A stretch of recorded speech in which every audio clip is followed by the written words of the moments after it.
Good morning, good afternoon, good evening, everyone, and welcome to the Lives 2021. I'm delighted to co-chair this session with Professor Victoria Metaxa from London, and it's going to be a very important session on a topic that is of interest for every ICU clinician, doctors, nurses, and every allied healthcare professional. I'm grateful to GE who has made this symposium happen, and it is about improving the ICU experience, something that we are committed to and something that is important for all of us. I'm very happy that the three speakers are worldwide experts in the field. We have Professor Theresa Jacques from Sydney, from the St. George ICU, and she, in Australia, she has contributed to create and to help us design humanistic environment for patients and family members. Professor Jos Latour, who is a professor of nursing care in Sheffield, who is also an expert of patient and family-centered care, and he is the chair-elect of the ethics section of the European Society of Intensive Care Medicine. And Dr. Nancy Kentish-Barnes, who is a sociologist and who is the director of the Familia Study Group in Paris, a group that is dedicated to improve the ICU experience for family members. We are going to have these three lectures, and then we will be able to discuss and have more insights about and answers to the question you will be raising during this symposium. Thank you very much, and we see each other in a few minutes.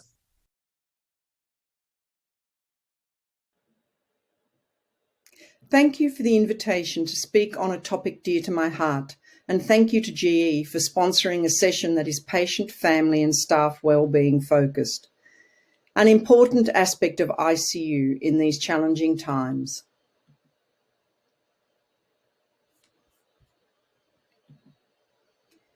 I disclose that I received an honorarium from GE for this session.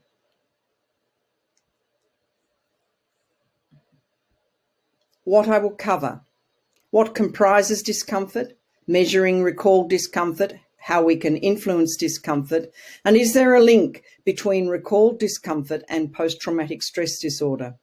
Can we influence post-ICU PTSD? But first, a personal story.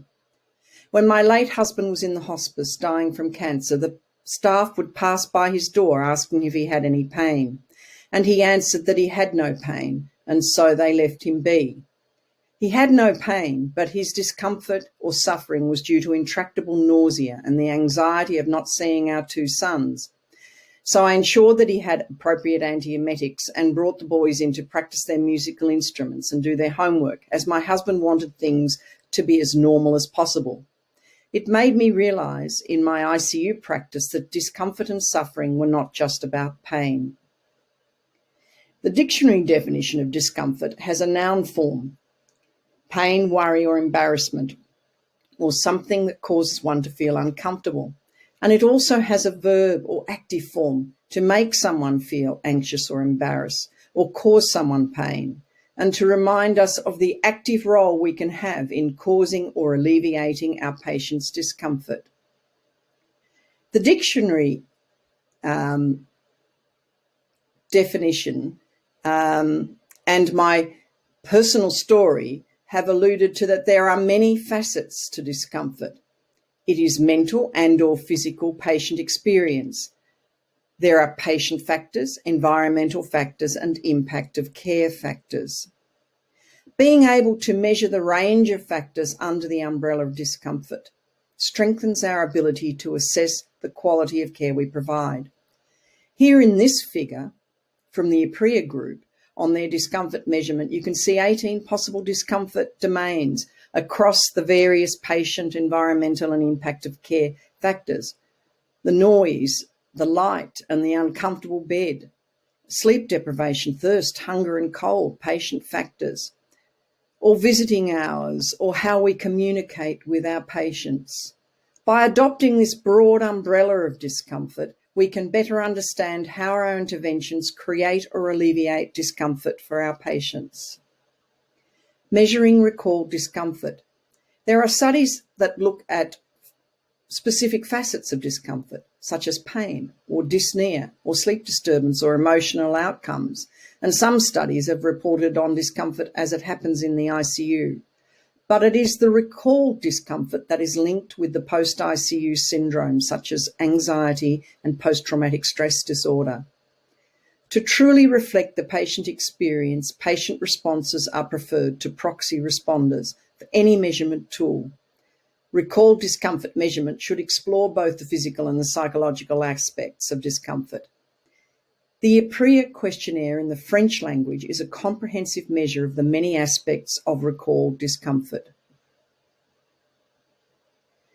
IPRIA was developed by a team led by my friend and colleague Pierre Calfon from Chartres, and it has been validated to measure perceived or recalled discomfort from an ICU episode. It can be used irrespective of the diagnosis or the disease, or whether or not the patient has been ventilated. ICU survivors are asked as they leave the intensive care unit about the 18 possible aspects of their discomfort and to rate the severity on a scale of 0 to 100 or 0 to 10 or a visual categorical scale in a digital version. All facets have been shown to be directly related to discomfort and no item overlaps the other. IPRIA gives the individual item a score and an overall discomfort score. It is easy to administer by staff as the patient exits the ICU and takes about 10 minutes to do. So I got very excited about IPRIA when I heard about it. Measuring recalled discomfort across countries and cultures. Discussing IPRIA with Pierre, we were enthusiastic to be able to measure recalled discomfort across a lot of countries and different cultures. Taking into account local idioms is important. Here's an English idiom, the cat is out of the bag. It's a popular one in English, but it has no direct French translation. Vendre la mèche is the closest I could come to, and it doesn't involve animals. And here is the Dutch equivalent about a monkey coming out of a sleeve. So they're all quite different. So we undertook a careful translation of IPRIA to get it right for our patients in the St George Hospital in Australia.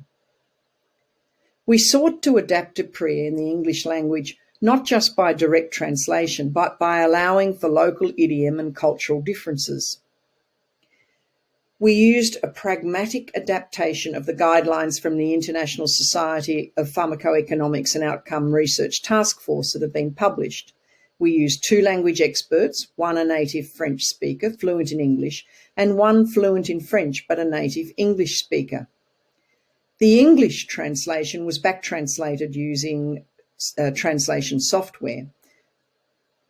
And then our medical social workers took the questionnaire. They were non-French speaking, but they were familiar with our local population and their use of colloquial phrases. The English version was then applied to 168 ICU survivors, and it was shown to robustly reflect the original questionnaire. We added a free text box to ask patients for their ideas on improving their comfort, and we've produced an English digital version for ease of use. Across countries and cultures, ICU experiences are similar. The IPRIA studies show that sleep deprivation, discomfort due to lines and tubes, and pain and thirst score the highest on the discomfort scale. And thirst, sleep deprivation, pain and anxiety were the most frequently measured. And in our Australian study, thirst, sleep deprivation, discomfort from lines and tubes, and pain also scored the highest. And noise, sleep deprivation, and discomfort due to lines and tubes were most frequently mentioned. How can we influence discomfort?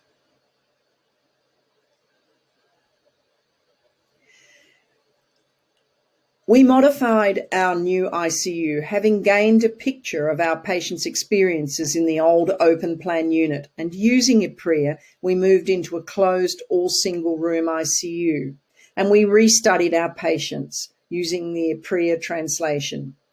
Our patients reported much less noise and much less anxiety, but increased feelings of isolation in those singles rooms. We can modify our care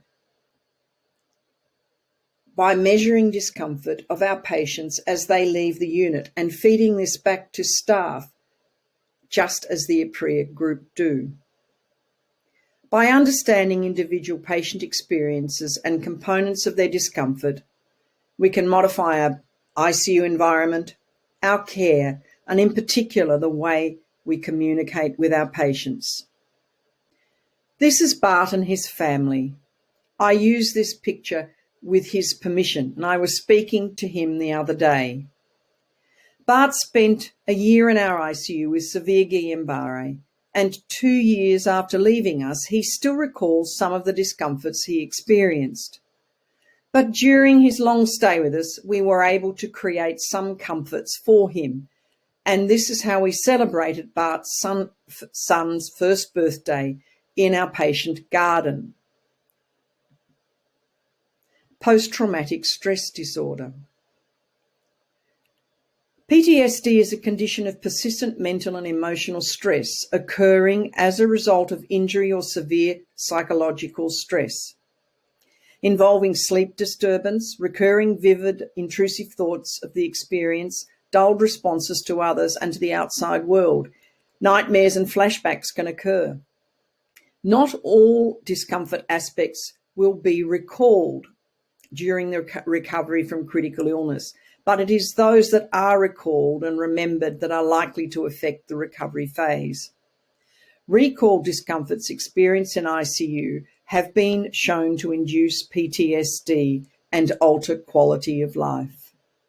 So can we influence post-ICU, post-traumatic stress disorder? The incidence of PTSD is reported as high as 25 to 50% of ICU survivors. And here are 2 randomized multi-component studies that were presented at the Society meeting in Paris in 2018.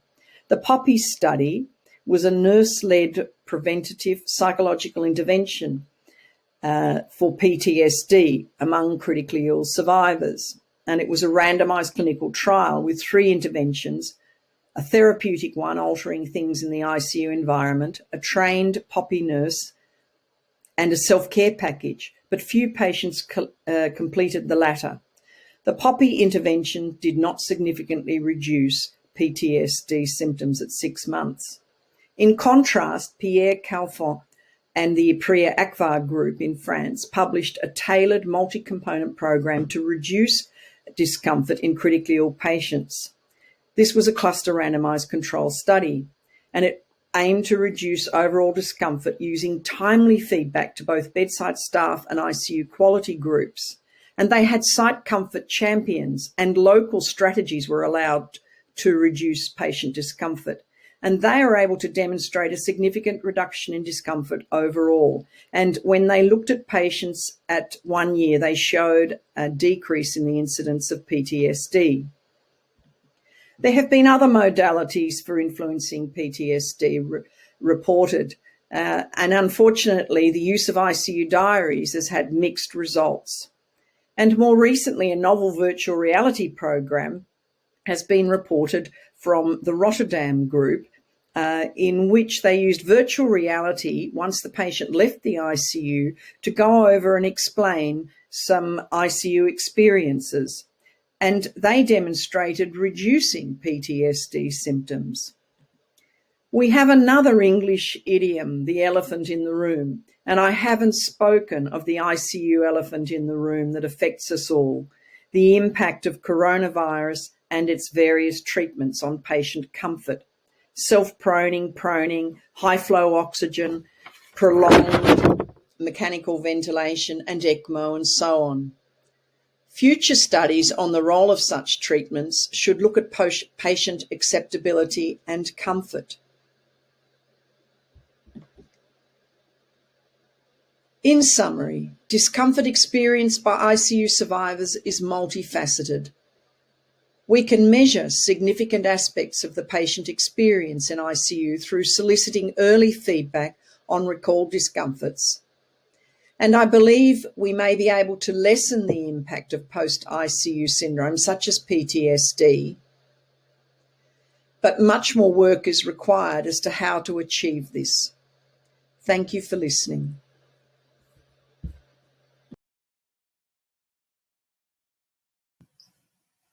Hello, I'm Nancy Kentish-Barnes, and I will be discussing the family's experience in the ICU. First thing I would like to say is, well, just to remind everyone that in the last 15 years, there has been increasing evidence of the significant impact that critical illness and the ICU environment have on patients and family members. And if patient-centered care was described quite early on, family-centered care has been well defined now as an approach to healthcare that is respectful of and responsive to individual families' needs and values. And the terms partnership and collaboration are here very important, and you will find these terms obviously in the family-centered guidelines for the ICU that were published in 2017. I'd also like to say that research has contributed to develop family-centered care, as it has helped us better understand the family members' experience and how we can improve this experience. First, I would like to very briefly just remind everyone that for the family member who enters the ICU, they really do discover another world. First important element to just discuss here, visiting policies. We know that before the pandemic, there were debates over closed versus open visiting policies with dramatic variations in practice between and within countries. Unfortunately, with the pandemic, there has been a real setback as ICUs had to, or felt they had to, close the visiting policies, and some ICUs are still reluctant to open visiting policies, but it is important to remind everyone that there are benefits for everyone when you open the visiting policy, especially for families who experience decreased anxiety and better understanding of medical information. As Elie Azoulay often says, open your ICU, you have nothing to hide. You are caregivers, you care for the patient, you provide the best care possible, and you can show that to family members. It will actually reassure families rather than letting them imagine the worst if they're not allowed to see you care for the patient. Another important element of the family's experience is waiting in the waiting room, especially when they come to the ICU for the first time, but not only. It's extremely distressful having to wait and not knowing why you're waiting. So what qualitative research has shown is that family members really do need to be reassured. They need to be acknowledged as the patient's wife, husband, cousin, or whatever family role they play, and they need to understand why they are waiting. What are you doing? Why can't they be with the family member? And if they know and they understand why they're waiting, then this experience is less distressful. Also, when they enter the ICU, they really do discover this other world. They discover their loved one, who is surrounded by tubes and machines, and they don't always actually recognize the person who's in the bed. As the mother of a young woman said in an interview, when I first went into her room, I didn't recognize her, my own daughter, and I didn't recognize her. So what they need here is for clinicians to really encourage togetherness. You can touch the patient, you can get close to him or her, you can talk to him or her. This is an extremely important part of the care you can provide to family members. And also when the family members enter the ICU, they discover a world with lots of different people, white coats, green gowns, masks, especially at the moment with the pandemic, as everyone has to wear a mask. It is important to introduce different team members, to explain color codes, to wear badges. It is important that everyone sees your name, and basically just to help family members find their bearings in this new world, this extremely distressing world. I'd like to move on to now to the family's experience and just remind everyone that family members are extremely vulnerable during the patient's ICU stay. Up to 70% suffer from symptoms of anxiety, over 1/3 suffer from symptoms of depression, and family members only understand half of the medical information that's given to them by the ICU team. But we also know that families remain vulnerable after the patient's ICU discharge or death. Up to 70% suffer from symptoms of anxiety 3 months after this experience. Up to 35% suffer from symptoms of depression, and up to 1/3 suffer from PTSD-related symptoms. And if the patient dies in the ICU, then family members are at high risk of developing complicated or prolonged grief 6 and 12 months after the patient's death. So it is important to try and find ways to improve the family's experience and to decrease the risk of developing these different symptoms. Now, communication is really a core element of the family's experience. Communication consists in verbal communication, obviously words, the words you use when you inform the family members, but also non-verbal communication, your body language, how you look at the family member when you speak to him or her, the way you stand, the way you sit. And research has shown that the impact of verbal and non-verbal communication is not as simple as that. You can see that words have a much smaller impact really than body language, and also non-verbal communication determines the quality of your message and its ability to be received. I like to really insist on this because we tend to forget how important non-verbal communication is, and yet family members are extremely sensitive to this non-verbal communications. Here are a few quotes from interviews that we've done. I can't read them all, but I'd like to insist on the last quote here. What is vital is how they listen, to feel that you are being listened to, that you exist. I think family members just explain how they feel and they use the right words, and this family member says that it's just vital to be listened to, and how important communication is. And this is also shown in more quantitative studies. In this study that we did, we showed that 3 months after the patient's discharge, 1/3 of family members are at risk of developing PTSD-related symptoms. And among the risk factors, you can see here that 3 are directly associated with the quality of communication. Families who felt that there wasn't enough time for information, or that information was not easy to understand or incomplete, are at higher risk of developing PTSD symptoms 3 months after.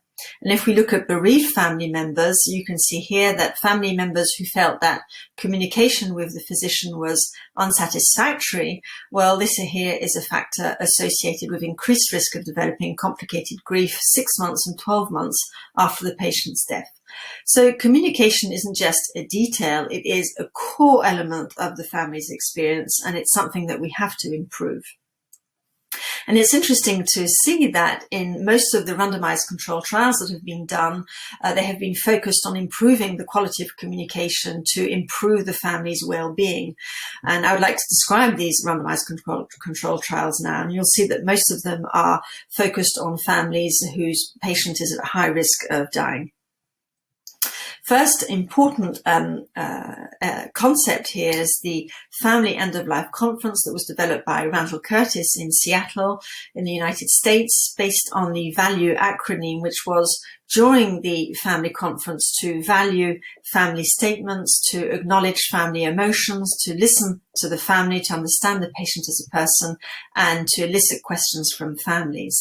And in a randomized control trial that we did here in France, in which families in the intervention group benefited from this end-of-life family conference, we showed that this approach, this intervention, was associated with a decreased risk of developing anxiety, depression, and PTSD-related symptoms 3 months after the patient's death.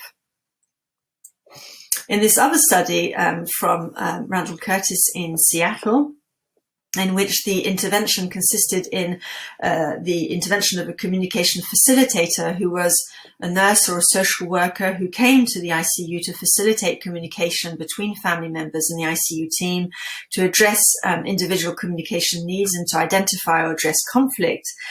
This intervention was associated with a decreased risk of developing depression symptoms in family members 6 months after the patient's ICU discharge or death. And although it wasn't statistically significant, it was also associated with a decreased risk of developing PTSD-related symptoms.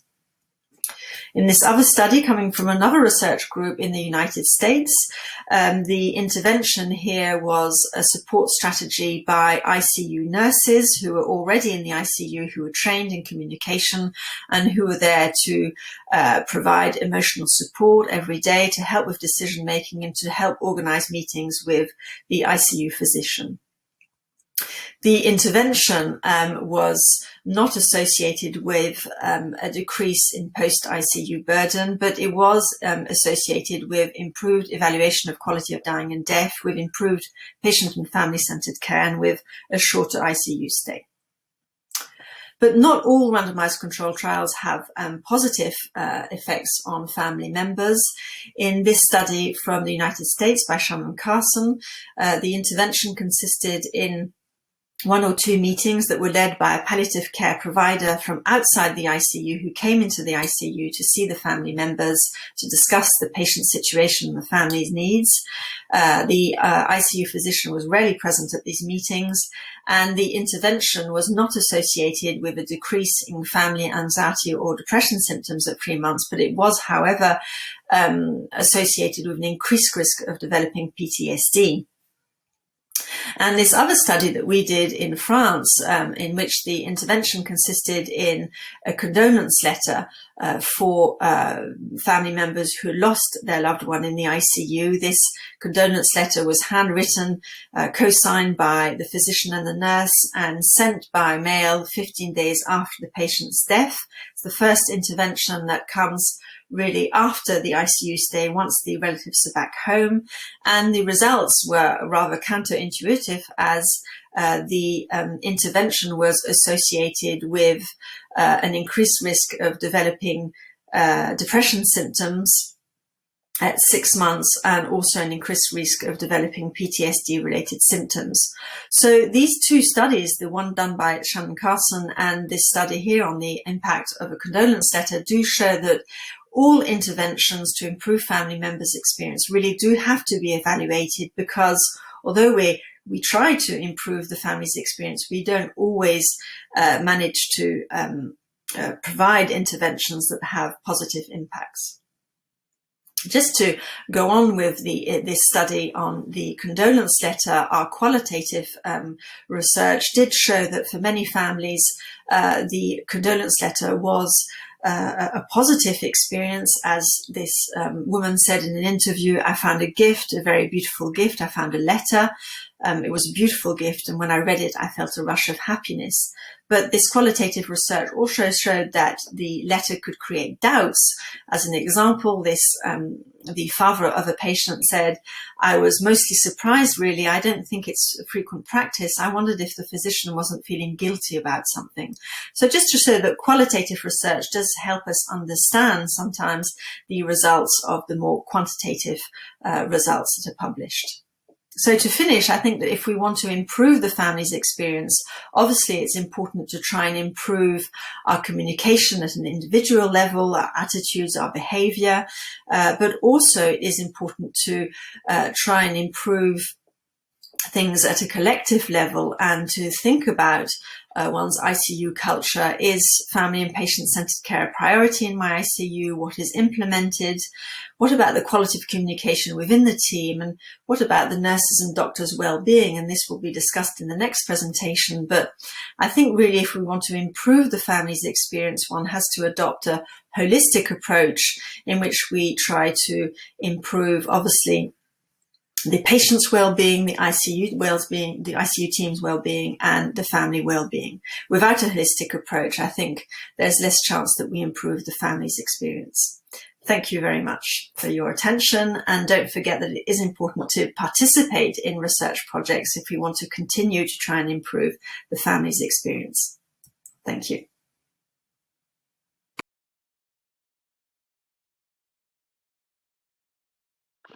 Dear colleagues, dear friends, welcome to my session about the healthcare professional perspectives in improving ICU experiences. First of all, I'd like to thank the organization for inviting me to present this topic in this very exciting symposium, Improving ICU Experiences. The conflict of interest disclosure I have is GE Healthcare provides an honorarium for this presentation. However, the views expressed in my presentation are my own. Content of the next 15 minutes is I will touch down on the ICU workforce and quality of care. Workforce is the old news. We'll come back to that. Impact of COVID-19 on ICU workforce experiences. And finally, the last few minutes, what's now and what's next? Well, obviously, many of you have been telling that we are living in the perfect storm currently. But how does that relate actually in our life, in our age, in our ICU experience? And I think I want to go back to the ICU workforce and quality of care of the last 2 decennia till suddenly, last 2 years, COVID hit us. Now, if you look at this graph and in terms of where we are, I think at the beginning of the COVID time frame in January 2020, we delivered a fairly high quality of care in the ICU environment with a fairly low reduced ICU workforce. Because obviously, particularly ICU nurses have been shouting out loud for some years already that we don't have enough staff. However, if you look at the time frame, January, when COVID hit, we had then suddenly an enormous workforce coming and joining into the ICU to help the ICU staff. So we had a lot of non-ICU workforce coming in the ICUs, which then possibly we accept the decline of quality of care. Now, after the first wave, the non-ICU staff left the ICU and leaving us with the ICU workforce as we were before COVID almost, which we tried with all our best and all our efforts to increase slowly our quality of care again. Family-centered care practices have been changing, etc. So various numbers of quality of care indicators show that we might have gone down a little bit in quality, but luckily, hopefully, we are increasing with that. How far we go, how quickly we can increase our workforce in the ICU over the next few years, I don't know, but I would hope that quality of care is increasing. So to recap, non-ICU workforce has left meanwhile the ICU, but what we also see is that ICU workforce after COVID is also leaving the ICU. So the question remains, how to retain and recruit the ICU workforce, and how to scale up and maintain our quality of care. Now, for that, I would like to bring you back to the future.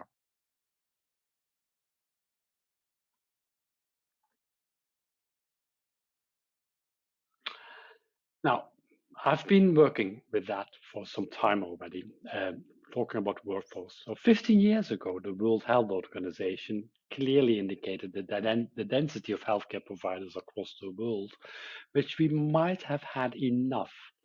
However, already 15 years ago, the WHO estimated a shortage of 4 million doctors, nurses, and midwives. Did we actually get out of that storm, that perfect storm that started many years ago?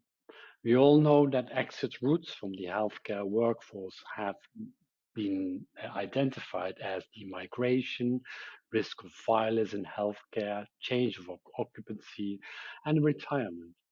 However, since the last 2 years, we also have this new exit route, which is coming into place, which is the COVID-19 experience. So are we actually polishing the old news, yes or not? Or are we remaining in the perfect storm? With enormous disparities among countries in the world, what we see happening. So yes, the perspectives of the healthcare professionals, the world has changed, and so did the intensive care experiences of us healthcare professionals. COVID, we can't underestimate the impact of COVID, what it did to us, and there was a so-called first wave. And if you look at the PubMed, where I searched actually yesterday, the COVID intensive care unit staff well-being, there's an avalanche of papers and research done in the first wave. And we all remember the many survey invitations we had in the first few months. Now, as I've been working in China just before COVID started off in Wuhan, the place I work was only 2 hours drive from Wuhan. It's called Changsha. However, I left the country via Shanghai, where I work together with Professor Theresa Jacques in the Zhongshan University of Fudan Hospital. And they actually had to deploy 107 nurses from Shanghai to Wuhan, which was a fairly young group. 66% was below 30 years of age. And they were caring for critically ill COVID patients.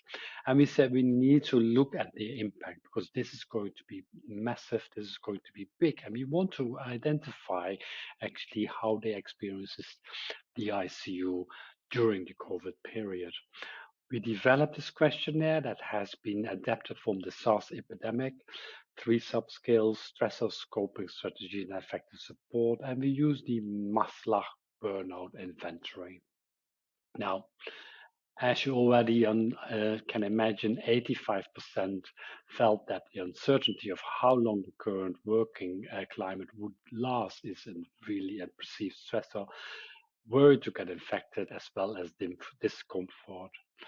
But we also identified that nurses in this study experienced considerable stress, and the most frequently reported stressors were related to families. Nurses with younger age, less working experience, and longer working times in COVID units had a higher burnout levels. Obviously, this is just one of the first papers that came out, and then there were 400 plus new studies. Now we're coming out of the second wave, and just recently, this month, Elia Azoulay's paper came out.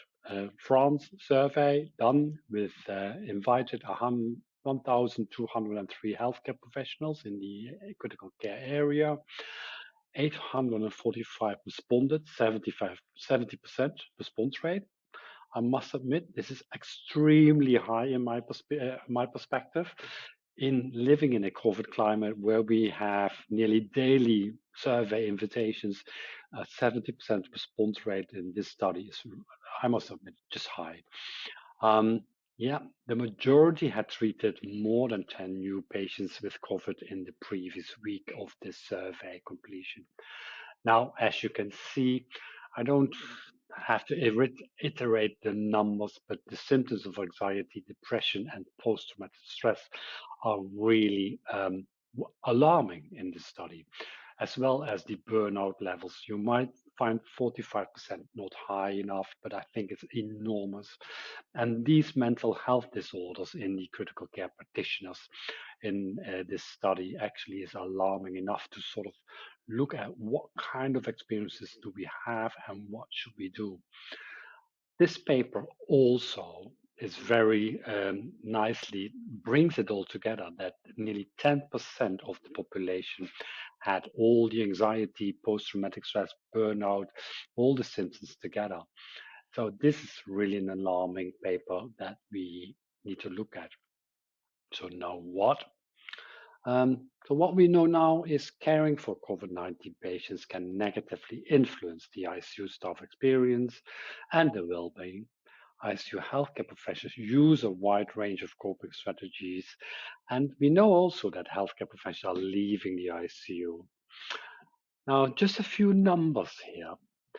During the COVID, governments have been saying, oh yeah, we give you 1% salary increase for nurses. A big laugh or enormous anger. It created quite some arousal here in the UK, where I'm living, where the government wanted to provide 1% salary increase. We felt offended. We know that 11.4% of nurses are off work, are off sick, are not working, and most of them, the majority, is actually accounting for the coronavirus. We also know that 115 healthcare workers have died from COVID. That is reported by the WHO in May. And currently, we know that figures across the countries in Europe, 25% of ICU staff are leaving the ICU, which is extremely, extremely worrying. And then I would like to sort of highlight the forgotten people in the outer circle of the ICU. When it comes to ICU experiences of us healthcare professionals, I think we should really, really work towards the comfort and interventions to provide comfort to our own family and friends. So the family and friends of ICU staff who have been supporting us during this last 2 years of the ICU experience. We don't know how they feel. We don't know whether their comfort or post-traumatic stress symptoms has increased, whether the stress levels has increased because of us ICU staff going to work and they stay at home. I think we need to look at what best interventions do we need to deliver to our own family and friends. It's not over yet, I'm afraid. What we must do now is to identify effective and new interventions. I don't have the answer to it. What I do know that we need to act now to improve our staff experience and well-being. That's really important. I think it's your turn to act now. It's not me to tell what we have to do. It's us collectively to work towards the best intervention that really make a change. And yes, meanwhile, when I was talking to one of my colleagues coming out of the high dependence units crying, I thought we're still not out there. It's good to know that it's okay not to be okay. And the next slide shows you the dramatic increase of COVID infections, as well as to be saying it's okay not to be okay.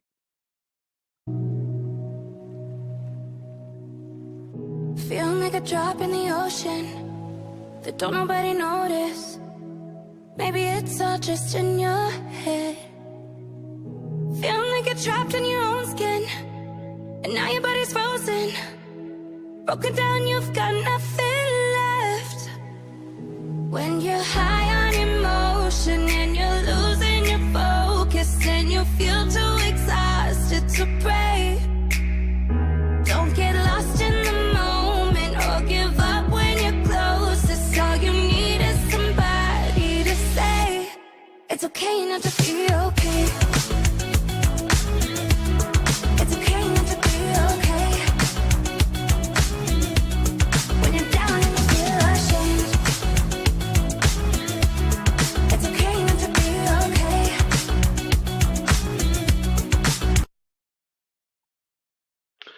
Well, coming back to the perfect storm, which I believe we are in there from an ICU experiences already for many years, hard to get out of a perfect storm, but we do need to look at our ICU staff shortage. We have an issue with the aging ICU staff shortage, staffing, quality of care, the performance, changing education and evolution of rules, all are contributing to our patient and family outcomes. And that is the ultimate aim we should look at and why we're actually working for. So I thank you very much for your attention and joining me. Looking forward for the debate.